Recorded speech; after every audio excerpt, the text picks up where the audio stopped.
from WAMU 88.5 at American University in Washington. Welcome to the Politics Hour starring Tom Sherwood.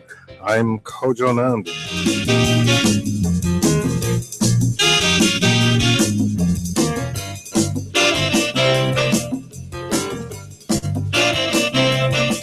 Tom Sherwood is our resident analyst. He's a reporter at NBC4 and a columnist for the current newspapers. Tom Sherwood, welcome. Thank you. Also joining us in studio is Dave Albo. He's a Republican representing Virginia's 42nd District in the House of Delegates. Delegate Albo, good to see you again. Hey, thanks for having me. If you have questions or comments for the delegate, you can call us at 800-433-8850. You can send email to kojo@wamu.org or shoot us a tweet at Kojo Show. Later in the broadcast, we'll be talking with Alvin Thornton. He is a candidate for Congress in Maryland's 4th District. Tom Sherwood, I think you have a new, maybe, theme song. Want to give it a listen? I want to hear it. Here it is. Hey kids! How you doing? Good! Do you want to sing a song about the 50 states and the inequities inherent in living in our nation's capital? Yeah! Heck, let's do it, shall we? Okay. Alabama and Alaska, Arizona, Arkansas, California, Colorado, Connecticut, and more. There are 50 states in total, and we'll sing their names with glee. But there's one place that gets shafted, and it's Washington, D.C. That's right, kids. Now, be more specific about the problem. All the rest of us can choose a path that we think is best, but any choice that D.C. makes is easily suppressed. How? Cause with the rider who might live in Tennessee can destroy a needle program for preventing HIV. It's true. It's horrifying, but it's true. What's the solution, you think? Let them have gun laws, let them have weed. Why not? Let them decide the things that they need. And if you're totally convinced that there should be just 50 states, Well, then let's all kick out Florida, because no one thinks they're great. oh yes, let's all take out Florida, because no one thinks they're great.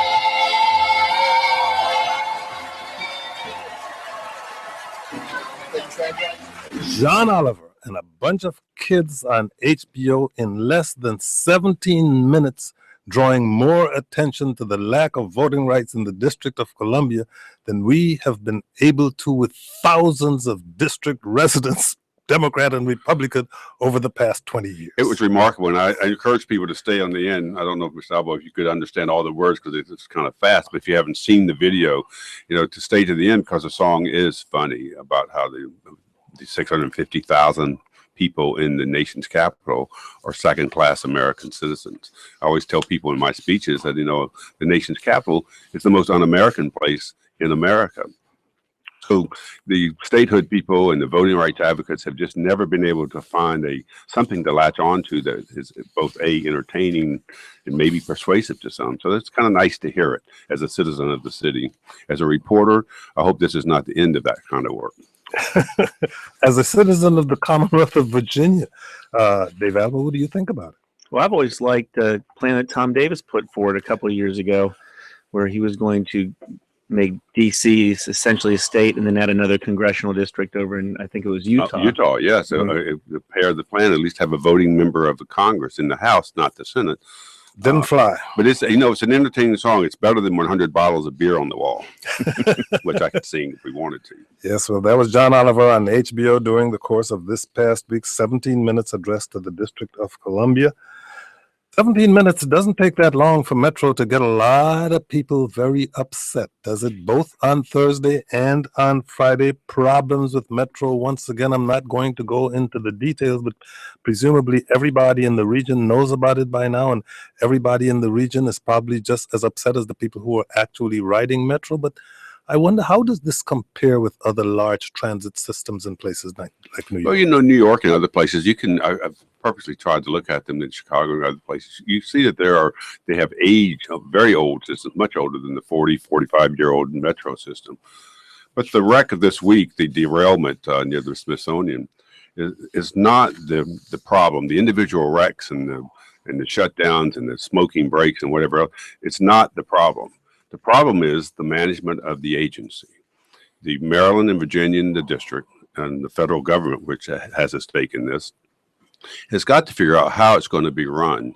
I mean, I've suggested in some cases, maybe the Metro board needs a control board like was put in place over the city to kind of shake the bureaucracy enough to get it focused. And we still don't have a general manager yet. We might have one this fall, but even he or she would not necessarily be able to come in with this bogged down agency and get it actually back on track, if I use a phrase. A Metro employee actually came to my home a couple of weeks ago to complain about the lack of morale among the employees at Metro. We really haven't talked to any of the employee spokesperson lately, but Delegate Albo, what do you think is wrong?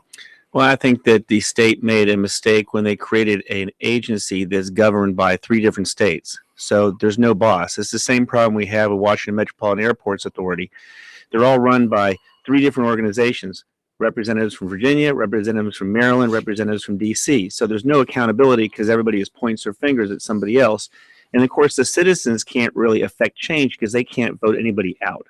Right. It's a 3-headed monster in many respects. But can that be avoided? Well, yes, but in this Metro It serves system, all these jurisdictions. the Board of Trade made the point. Jim Denninger made the point. He said, Metro, whether we like it or not, is the spine that runs through this region. It helps hold the region together and moves to just think of what the city region would be without Metro, with the million people who ride it. He said, if the area governments, the state governments can't get together and do emergency intervention to get Metro back on track, he said, we're in for a deep trouble. Our automobile traffic is horrendous in the suburbs. It's horrendous in the city. We're growing. The region is growing. The good news is, the bad news is, how are we going to get these people moved around? Our guest is Dave Albo. He's a Republican representing Virginia's 42nd District in the House of Delegates. You can address your comments to him at our website, kojoshow.org, where you can watch the live video stream of this broadcast, or you can shoot us a tweet at Kojo Show. The number is 800-433-8850. Delegate Albo, Virginia Republicans in the General Assembly say they will reject Governor McAuliffe's choice for a state Supreme Court judge, Jane Maram-Roush. This was a recess appointment. She is considered highly qualified, but that is not the issue, according to Republicans. What is the issue? Well, this thing's turned out to be quite a mess. I'm actually a big fan of Jane Roush, and I am her sponsor in the House. The problem is that the governor appointed her, and I don't think that the governor and the House leadership or the Senate leadership ever talked. And so now the House and Senate leadership want a really great guy, African-American judge named Rossi Alston, who's absolutely fantastic. And I guess mostly Democrats and some other Republicans from Northern Virginia want Jane Roush. And so we go back on August 17th, and we'll have to find out if Jane has the votes or not. It's just about the judge, or is it about the looming issue of redistricting? Is it about McAuliffe not consulting enough with the legislature, or is it the legislature trying to interfere with what has been the traditions in the state? About This is how described as appointees are- unprecedented in Virginia's recent history. Well, it is unprecedented, but remember that the governor doesn't really have any role in appointing judges in Virginia. That's all done by the House and Senate. The only role he has is interim appointments. In my experience, which is now 23 years, I've always seen it where the governor and leadership of the both parties all talked together, and they came up with a consensus so that this problem wouldn't happen when we came back to session, because an interim appointment always has to be approved by the General Assembly at the next session. Well, how does the process work? You're the chairman of the Courts of Justice Committee. Does the judge appointments go through your committee? How does the General Assembly appoint someone? What happens is if there's a spot open, whether it's a juvenile court or a Supreme Court justice, they come before the Courts of Justice Committee to be interviewed to make sure they're qualified. Meaning Your committee. My committee, yes, to make sure that they have the requisite credentials, no crimes, which happens occasionally, believe it or not, no bar complaints, etc. And we find them qualified. Everybody who's qualified then is eligible to be voted on the House floor. And then it's by a judge has to be elected by a majority of those elected. So in the Senate, that means 21 people have to vote yes. Not a single person can abstain. In the House, It'd be 51. 51. They have 100 members.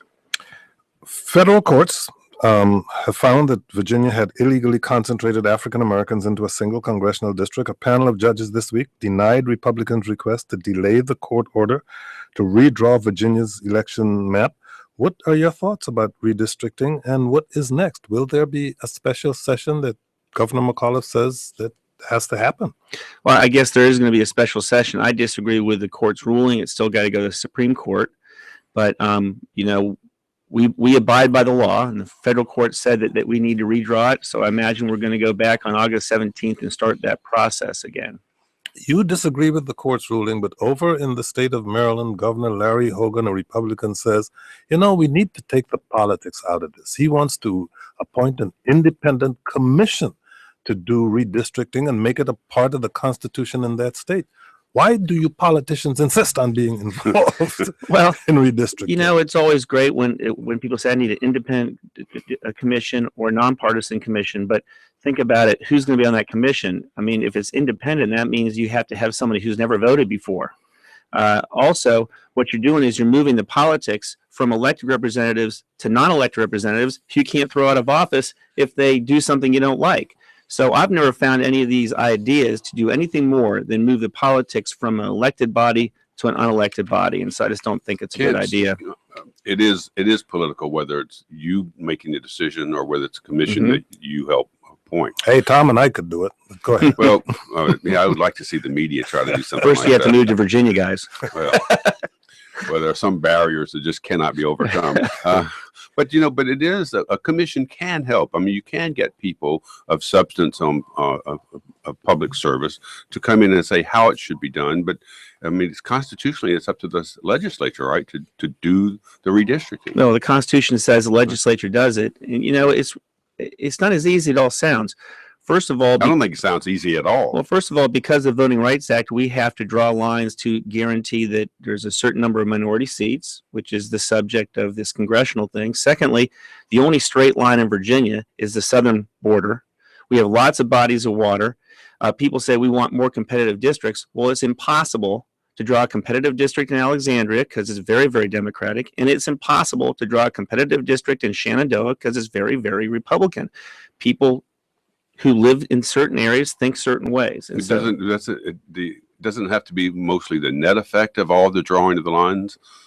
Is it the third district? Is it your third district that's considered so poorly drawn, or is that Maryland? There's so many redistricting issues. Yeah. I thought we only did this every 10 years. Yeah, But it looks to me like it's going to be an ongoing problem in this not year. just your states, but in several places. What is the temptation for the majority party in any delegation to redraw the districts to make sure they have an advantage? It seems to me that's a virtually irresistible temptation. Well, of course. I mean, you know, you're not going to deny human nature, but I mean, look at our state Senate was drawn by Republicans, and they've only got a 21 seat majority, and they may very well lose it.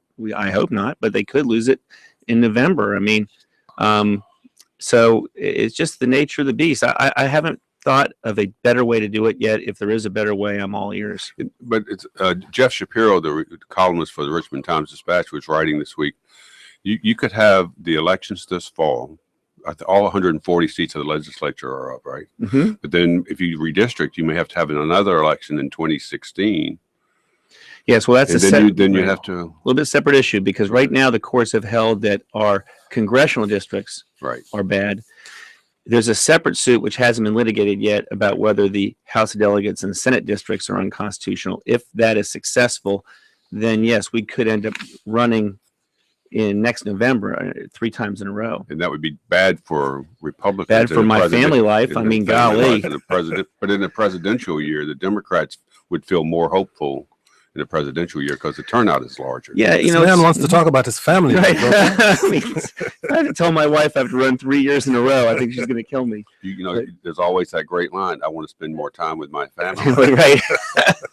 The answer is, oh, do it. Yeah, well, you know, the one thing I've always enjoyed about running in off-year elections is that the people coming to vote know what we do for them. And Truly a local election. it's very, very local. What happens when you have these big turnout elections is you'll have people showing up at the polls who don't even know who you are, what you do. So I always thought that I liked the system the way it is, but, you know, if we have to run next November, we have to do it. Jason in Eldersburg, Maryland has an idea for you. Jason, you are now on the air. Go ahead, please. Hi, thank you, Kojo. I read recently about a young man who created a computer algorithm to draw the districts that would take the politics out of it. And if you just pick an arbitrary point on the map and use the algorithm and feed in the information of neighborhoods to keep neighborhoods clumped together, it eliminates the politics. You could have the redistricting app on your phone. Straight app, big seller. That's an interesting thought. We had that kind of technology did not exist when we drew these districts just recently. But the one thing about the app is, it's only as non-political as the person who puts the information into the app. And you'd have to other things like how you're going to draw a minority district. One of the things we like to do is try to keep communities of interest together. So a community of interest in Northern Virginia is much different than a community of interest in Southern Virginia. For example, I live in Springfield. People tend to think of our areas as they are with high school areas. So I'm a West Springfield High School parent or a Lake Braddock High School parent. And would you trust your your district to an algorithm? But I think what people ought to recognize is that politics is part of our culture, and that we elect people like you and across all matter, whether it's the city council, the county council, or whatever it is, the Congress, to do these things on behalf of the good of the people who elect you. But the redistricting, it's so clearly across the country, you can see how all the congressional districts now line up where it's intractable that you cannot, you just fight for Republican or Democrat, not for people who are going to represent the people and getting things done. And I think that's the kind of frustration we heard from the debates last night. Well, that's probably true, but you look at me, I'm in a district that was 53% Barack Obama, and I'm a Republican. And what I do is I go out and I try to tell the people what we do for them and work hard for them. And, so I've won 11 elections so far. Well, speaking of elections, did you watch the debate last night? I did not, and I'm embarrassed to say because I wish I had, but I was taking care of my boy. Do you have a candidate for the Republican nomination? I'm a Carly Fiorina guy. I mean, she's a constituent of mine, first of all, so I know her personally. She did pretty well. Everyone said she won the happy hour the undercard. The undercard, yeah. Last week, Virginia Governor Terry McAuliffe asked to meet with the Republicans to try to hash out a compromise in this redistricting matter. Republicans rejected that request. He could now veto the plan that the Assembly comes up with. Why wouldn't Republicans meet with him? Well, that was a little bit premature. We had a disagreement with Governor McAuliffe that this redistricting meeting and conversation was premature because the court had not totally ruled on it yet. And I think that ruling came down like 2 days ago. So now I know the speaker has called us into a meeting on Monday to start talking about the process. On to the coming phones. Monday. Yes. Here's Matthew in Springfield, Virginia, moving to another issue. Matthew, your turn. Hi, thank you very much for taking my call. Thank you for your service, Delegate Alba. I'm Thanks. a constituent, and also my son was on your T-ball team in 2014 that you sponsored. So thanks for your community service there. Question about Fairfax County schools. You've seen the stories in the news about potentially severe cuts to activities due to the budget shortfall. I'm wondering if hear your thoughts on long-term solutions to this problem. Thanks for taking my call. Well, that's an interesting question. And I have a kid who's going to be in 4th grade, and I'm a Fairfax County school student myself, going elementary school all through high school. This kind of brinksmanship has been something that Fairfax County school systems have been famous for, where they want more money, so they start saying we have to cut sports, we have to cut band. This is called the classic Washington Monument defense. It's exactly what's happening right now. Fairfax schools, though, I mean, to explain their side of the story, it's legit. They got some real problems. They have a lot of immigrant kids coming in. The school system has ballooned with a lot of new students. We have a lot of English as a second language students, and so there is a money problem. The state, though, has delivered about $800 per student more over the last 8 years. I mean, so the state funding has gone up, but I would like to see the school system start talking about cuts in administration along with other types of suggested cuts. Rather than cuts in sporting cuts in sports and other kind of extracurricular activities. Yeah, exactly. It'd just be a little more legitimate debate if they put everything on the table instead of these things that are just designed to, inflame people. Matthew, thank you very much for your call. Let's talk college. You college students headed back to school in a couple of weeks. You've been working on increasing the number of slots at Virginia public colleges. Well, this is the thing, is me and Tim Hugo, as a delegate from the Clifton area, have been on a warpath with our colleges, just absolutely demanding that they've got to increase the number of slots. It is literally insane on what it takes to get into William & Mary and UVA now. You have to have like a 4.3 and a 95th percentile on your SATs. I went to UVA, and I don't think I think they'd even look at my application now. But they have responded. So we had set up a incentive mechanism in the budget, said if you increase the number of in-state slots, you can access a new pool of money. So UVA has added a number, I think it's about 900 new students over the course of years. We have added 3,500 new slots statewide over the last 2 years. There's still more work to do, but it's actually starting to work. And the main thing is that if you are a smart young man or young lady at high school, you should be able to get into an in-state school. If you have to go out of state, it's a massive tax increase on your parents. Where's the state in the SAT test that some colleges are dropping them? I haven't heard of any of our schools doing that. Were your scores pretty good? My scores were pretty good, actually, but Do you tell your children your scores were excellent? This is what all my friends Right, And, yeah. and secret. guys who are failing half the time. There's always people that have better scores than you, but I did all right. The relocation of FBI headquarters. The GSA, the General Services Administration, is reviewing the potential sites now for environmental impact. You're hopeful that Springfield in your district will be on the short list. What are the criteria and what are the next steps? Well, this is very, very important for Springfield. Now, again, I told you I grew up here. When the NGA building, National Geospatial Agency building, went in to Springfield, it changed everything. You started seeing a lot of the low rent commercial places being wiped out. We've got a lot of nicer extended stay motels, a lot more nice office buildings. If we get FBI, it's going to be the best thing for Springfield. But the problem is that Can you handle 11,000 new employees and with the traffic and the issues that would come with that? heck You yeah, have we to can. widen some Well, roads or do something. you know what? I mean, one of the problems with traffic is that, everybody hates it, but it's caused by having a lot of great jobs. This is 11,000 of the best jobs there are. This NGA building, 7,000 of the best government jobs that exist. So but we've got the Metro there. We have a VRE stop there. We have bus there. We have Fairfax County Mixing Bowl. I think we're ready to handle Okay, it. this is not just a decision though, like the commissions to redo the boundaries. This is a political decision in some respect. You're fighting essentially with Maryland, Correct. with Barbara Mikulski making it an issue for her and that state that it goes there. What gives you hope that Virginia can get the FBI headquarters as opposed to Maryland suburbs, Prince George's County, which is fighting desperately for it? Well, it is political, as all things are political. The objective criteria, though, I think goes towards us. We, Yes, centrally objective. located. The objective criteria. Objective criteria, Okay, correct. who's weighing the objective criteria? I hope the politicians are. Yeah. Congress has just passed yet another short-term 3-month transportation bill for highway and transit projects. What does that mean for Virginia and some of the ongoing transportation and infrastructure needs there? Well, it's important they did, but I wish they'd get a permanent solution. I mean, we had in 2013 one of the biggest bills ever passed in the last 20 years, General Assembly, and we solved, you never want to say solve, we fixed transportation and created a long-term solution. We did things such as changed gas tax from a per gallon tax to a percent, because gas as a per gallon does not track inflation. We raised new revenue, and no one really wanted to do it, but we had to do what we had to do.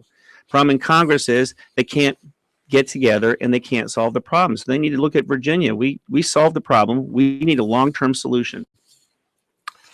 We got a tweet getting back to the issue of Metro from David Scott Pierce, who says, and I don't know if this question can really be answered, but I know you can take a shot at it. Why can't WMATA be reconstituted as a unified independent authority like Port Authority of New York and New Jersey?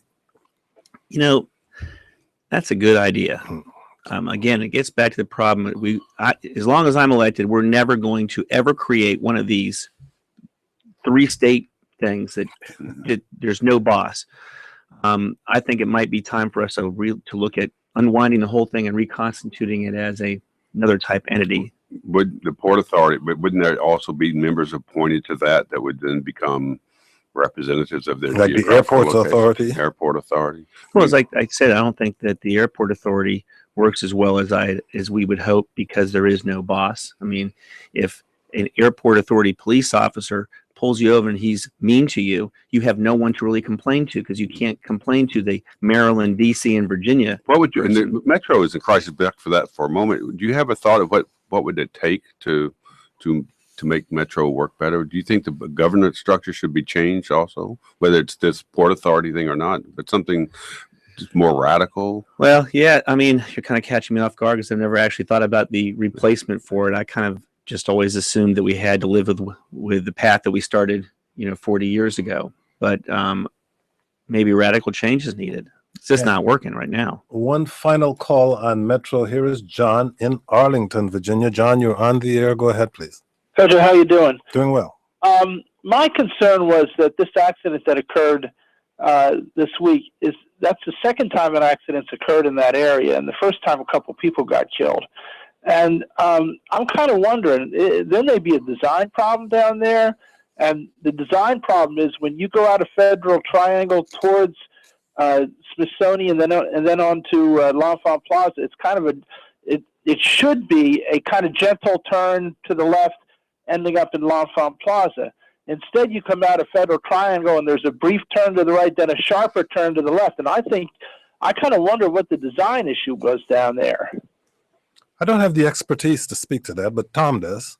I know my limits too. I don't know. There is a problem that this is what happened Tuesday or whatever. And we're still not sure why the two wheels came off the train. So you've raised a good point. I'll pay attention to it back at the newsroom. What are your design qualifications, Delegate Albo? I'm a lawyer, so I went to law school because I wasn't good at math. So I don't want to answer that question. Dave Albo is a Republican representing Virginia's 42nd District in the House of Delegates. Thank you so much for joining us. Well, thanks for having me, guys. This is the Politics Hour. Tom Sherwood is our resident analyst. He's a reporter at NBC4 and a columnist for the Current newspapers. Is DC communist? Did you say communist? Current. Columnist. Columnist. Oh. This is the Politics Hour. It's the Politics Hour, and he's a communist. Oh, I'm sorry. He's a columnist for the Current newspapers. Is DC still in the running for the Olympics? This is something we talked about last week. And I thought that DC wasn't really going to make an effort anymore, but the U.S. Olympic Committee has contacted Los Angeles, San Francisco, and Washington, D.C. about replacing Boston's bid to host the 2024 Olympics to make the conversation a little bit maybe different from last week when we talked about it. The mayor of Boston says he refuses to put taxpayers at risk by signing a contract. There seems to be a swell of public opinion that feels that taxpayers, especially given the experience with Brazil and the World Cup, that taxpayers are the ones who are being put at risk when these big projects are taken on. Well, that's true, but that's always the issue when you deal with the Olympics or building a stadium or a convention center. It's always the cost. And Boston said it was going to be on the hook for any cost overruns, and the mayor said we don't want to be in that position. And Jack Evans, who was a council member from Ward 2 in the city and the Finance and Revenue Committee chairman, who's very big on the Olympics, sat here last week and said that the selection process is not good. That Boston should have never even gotten it, and there's great concern that the Olympic Committee knows what it's doing. So is DC going to jump back? Well, no, you've noticed and since that happened, since Boston bailed out, you haven't heard much from Ted Leonsis.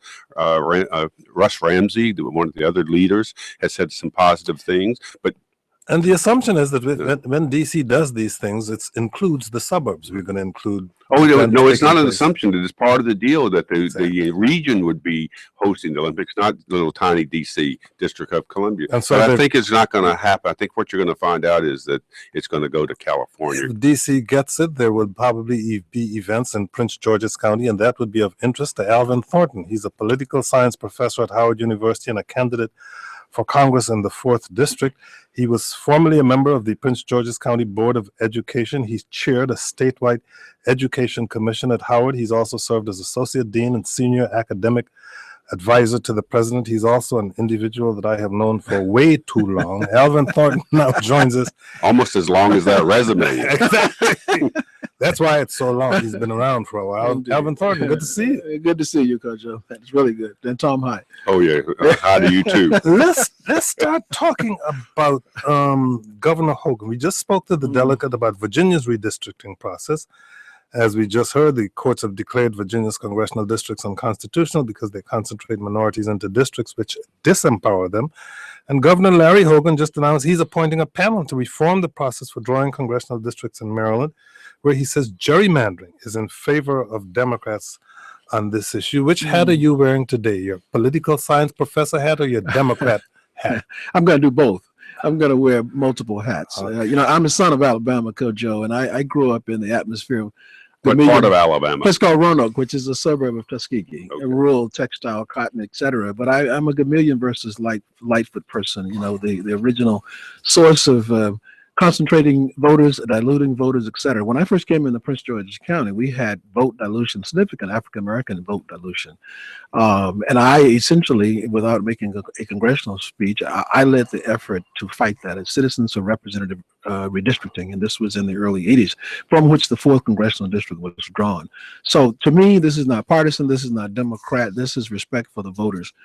We have to undilute voters because what we do in Maryland significantly throughout this nation, particularly when it comes to the minority voter, is that we disperse them congressionally and we concentrate them legislatively, state legislatively, and dilute that vote.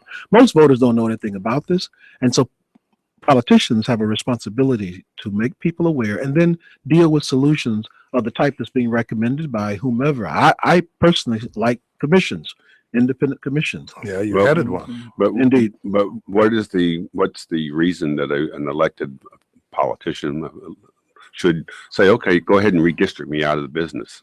I mean, why should they worry about their district being made more Democratic or more Republican or whatever and lose their seat?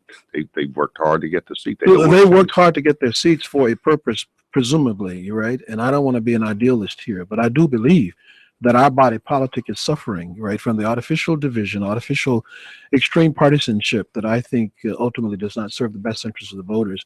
I hope elected officials, both those seeking and those in office, will have a higher calling to make sure that they do not injure our body politic, because you just have extreme divisions. You saw it last night.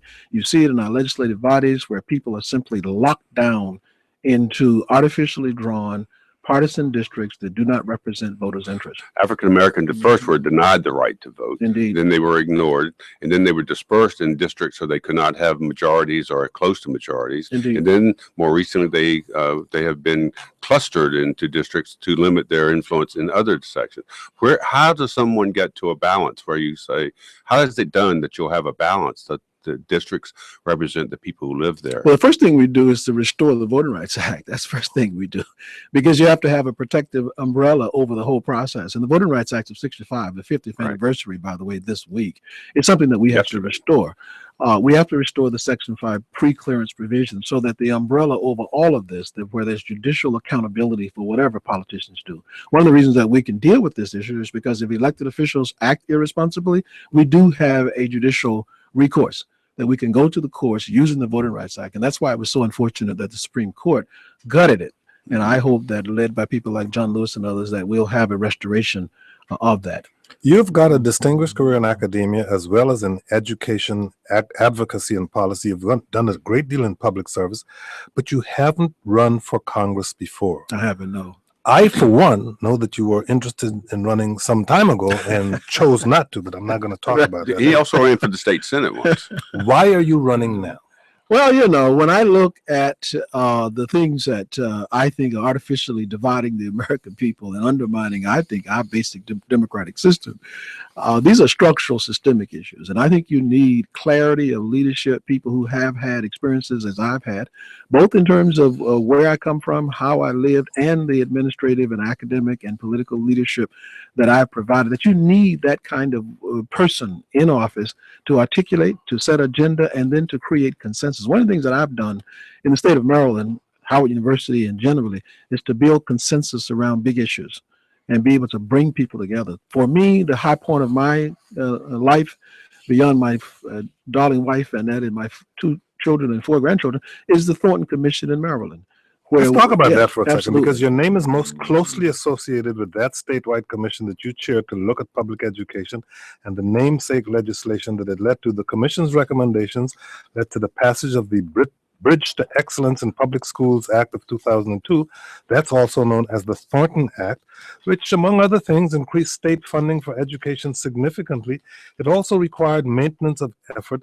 What do you think that legislation has had, and to what extent are you running on the basis of that legislation today? I am significantly running on the basis of that, because I think that legislation, which was a turn of the century 1999-2000 issue, brought together the disparate enclaves in Maryland, from Eastern Maryland, where you have overwhelmingly white Marylanders, Western Marylanders, Allegheny County, et cetera, Baltimore City, Montgomery County, Prince George's County. We created an operating consensus about how we wanted to educate, provide for, and ensure excellence for our children. That was very historic in Maryland. And I led that effort with 50 other people. I'm sorry, what year was that? This is 1999, 2000 when it was passed. This is $1.3 billion additional funding, but also equity, excellence, and accountability. You have to keep in mind that before that, we were engaged, locked in divisive adjudication and litigation.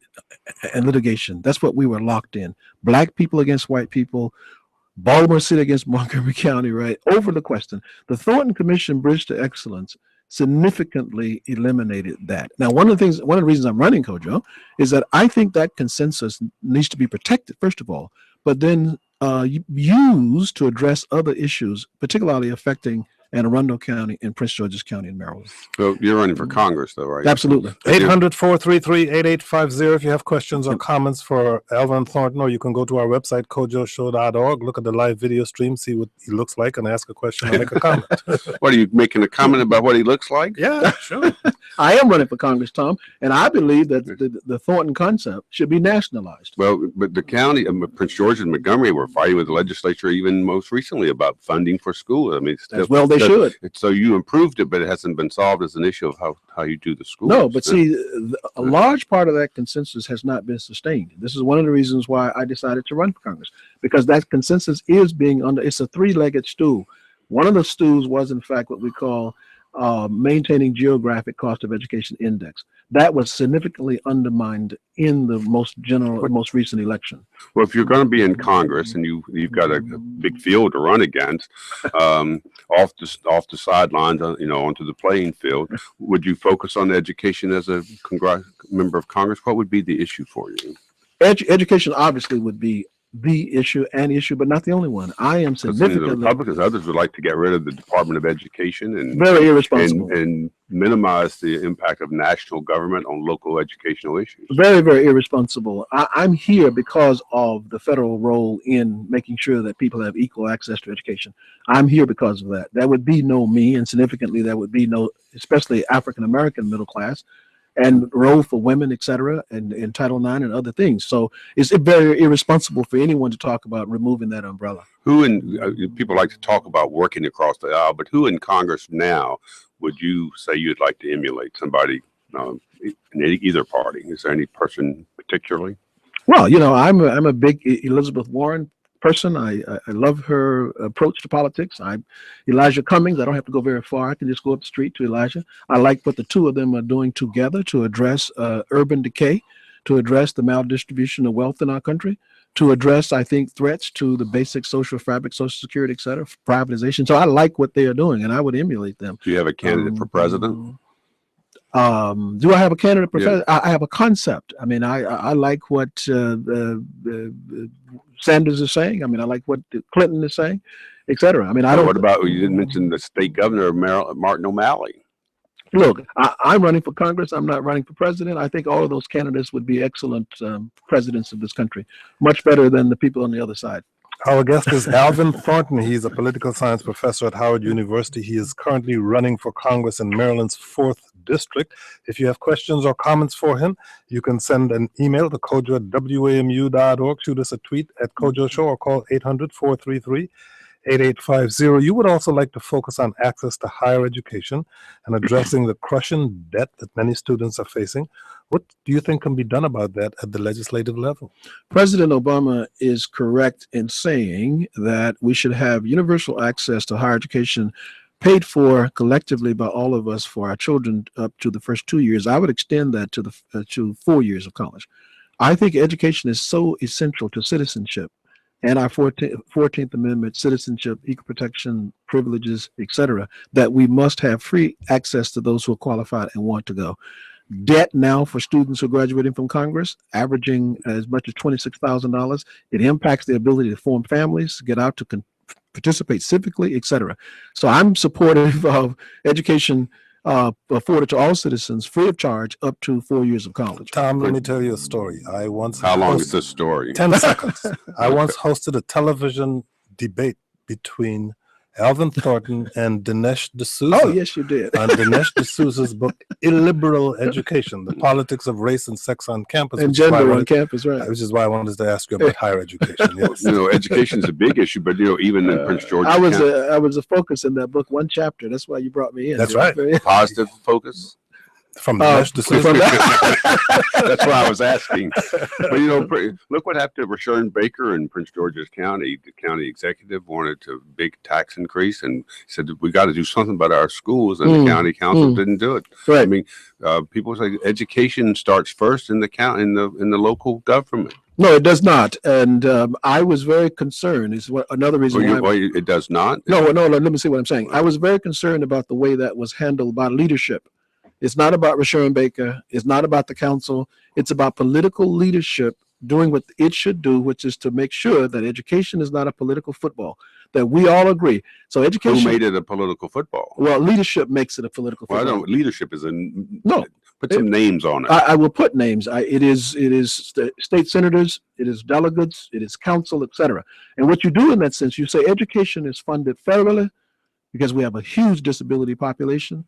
It is funded at the state level. And I think in this country, state funding is critical because it's more equalizing. When you fund at the county level, property tax, which is the primary source, right, becomes very unequal, particularly in places like Prince George's. Did you oppose what Rashawn Baker wanted to do? It wasn't about a Rashawn Baker opposing. It was, as I said, I am for this, which is what I'm describing to you. I'm responding. I am interested in the state, which is what the Thornton Commission did. Okay. The Thornton Commission said that we will raise the state's share of funding for education to a higher level because it equalizes. As long as you fund it primarily on a zip code, I don't think children should be a zip code. They should not be an extension of the father's income or the mother's income or what county they're in. I am tired of children being told that they live in Glenarden versus Rockville. They're all citizens of Maryland. And we should not let municipality, race, income, and those artificially disadvantaged. So that is true across the country. Absolutely. That's why I want to nationalize Thornton. So you think the whole approach in Prince George's County of seeking relief from the limit on property taxes for the purposes of education is narrow and wrong?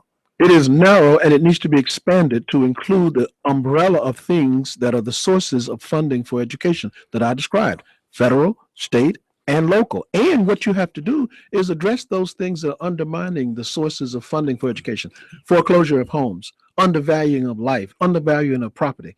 Those are things that leadership must step up and do, and we can't reduce it to whether one likes. I want to stay with education for a second, because that's what Dale in Gaithersburg, Maryland wants to question you about, or to make a point about. Dale, go ahead, please.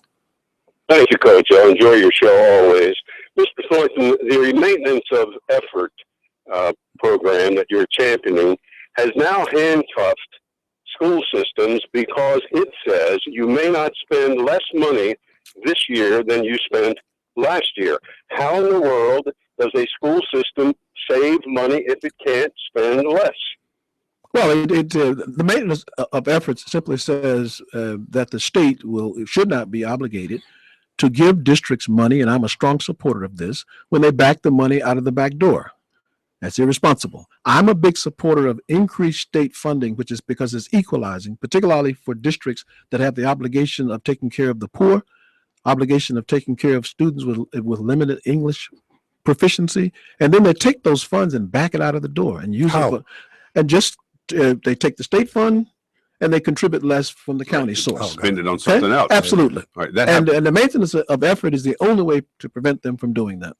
Are we done on education? Yeah, move on. Well, you've got to educate the voters. I mean, you're a well-known, respected person in your profession at Howard and all that you've done. I've interviewed you a couple of times in the past when you've made news. But I watched the debate last night with the Republicans, and there will be plenty of debates going forward. But how are you going to campaign? I mean, there are people with money. There are more money than you. There's a lot of people who are You're in the race relatively late, according to some people. In the new digital world and no social media, you've been a professor of politics. Now you're going to play it. Absolutely. All right. So what can we expect in this campaign? Well, keep in mind now, and I'll go directly. And Anthony Brown, he's the former lieutenant governor, is in this campaign. Indeed. Very well known. Prince George's County State's Attorney Glenn General. Ivey's in there. Indeed, You've got is. 6 or 7 candidates. How are you going to How are distinguish you going to yourself? catch up? Yeah, well, How are you going to out-Trump them? the first thing is, let's keep in mind now that I helped to create the environment in which they're running. It's something I'm very proud of. That's why I come back to tell people, drawing of the congressional district, I led the effort in terms of opening up. There's a big article in the Washington Post about Alvin Thornton being the trailblazer to break up the machine in Prince George County. Help to break it up. So I am one who contributed to So you've got the bona fides. Absolutely. Now about the future, though. Elections, as you know, are about the future, not what you did in the past. But what I'm saying to you is that the people knowing about that will draw them to me. I'm convinced of that. They will draw them. It is my responsibility. I will not outraise certain people. I know that because I don't. In fact, money to me is a problem in our political system, nationally and locally. Concentrated wealth focused on individuals that are issueless, that to me is a problem. So I will be competitive in terms of money, but I have a serious problem about the role of money in our society. How do you overcome that in this race? So you do, as I said, with grassroots, use social media. I will work harder than any other candidate. I will use social media effectively. I will door knock. And I will overcome it. You live in Upper Marlboro. I do. What do you think about moving the county seat, effectively moving the county seat to what's Largo, I think it is. Yes. I'm less concerned about the physical location of it as I am about the orientation of leadership. The county seat concept needs to be much more cosmopolitan, metropolitan. It needs to be less Upper Marlboro rural thinking. Prince George's County, Anne Arundel County, those are international communities. And so, yes, there's a debate about physically where things are. That's not as important as the thinking, the way people think. I want to see the leadership, congressional, councilmatic, county executive, that is much more international, cosmopolitan, metropolitan in thinking in terms of issue articulation, etc. Do you think the leadership now has a tendency to think rurally? Oh, yes. I think we can be much more visionary in terms of the leadership concept. And that's across the board. That's across the board because I don't think the county I think it is devalued. That's the word I want to use. This is a devalued community and so you see it not participating, 32% turnout in the last gubernatorial election, regardless of who won, right? You see housing values you see commercial interests being able to prey upon the people with subprime loans, take advantage of people. How could that be in a county that is Prince George's, that is generally described as the most affluent African-American county in the country? It is, but it's still devalued. Those two things, Kojo, are not incompatible. It is just that. Racial? Stop lecturing at me. It is racial. But go ahead and hear the call. It's racial and class, no question. Okay. Here's Jay in Washington. Jay, you're on the air. Go ahead, please. Appreciate the discussion. I have a question regarding the way things are being framed. You have talked about concentration of wealth. You've talked about redistribution of funds across the state for education. That sounds like you're talking about class division and class warfare. That's exactly what it's going to be labeled. And And I don't disagree with that, actually. Yeah. And I don't disagree with your point. Yeah. But Democrats have had a hard time overcoming that label. And I'm wondering how you are going to do that. No, I do believe, I am seriously concerned about the artificial wealth gap that's dividing Americans.